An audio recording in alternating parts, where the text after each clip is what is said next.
Hoje o Martinho conta uma história real.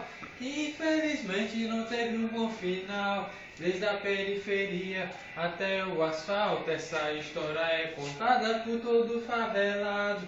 Dois corações unidos no sentimento, novinha e guerreiro em um só fundamento. Mesmo no sofrimento e na vida louca, por ela ele queria até sair da boca. Infelizmente foram vítimas de intriga, recalques invejosos destruíram suas vidas.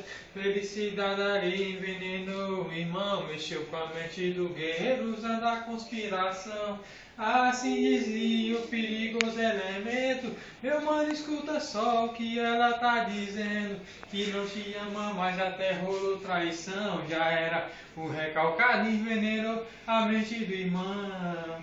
E o guerreiro partiu atrás da mina com a net de Glock na mão, cheio de ódio pela tal traição, envenenando seu lado neuroticão.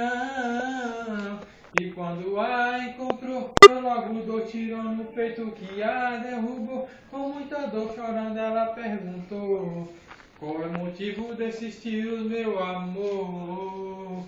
E ele respondeu: te dei o meu amor, mesmo assim você me traiu. Foi nessa hora que a tua casa caiu. Desesperado ele gritou quando a ouviu, no último suspiro falou: eu nunca te traí, que sua mente envenenou. Sua mãe chorando gritou quando ela morreu: minha filha estava grávida de um filho teu, A moral da história eu já vou contar.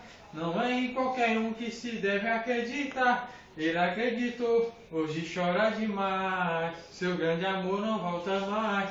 Ele percebeu, novamente atrasado, que a semente do mal pode estar do seu lado. Foi chorar a mãe, dois irmãos e o pai, porque ela não volta mais. Lá, lá, lá, lá, lá, lá, lá, lá, lá, lá. Foi chorar a mãe, dois irmãos e o pai. Seu grande amor não volta mais.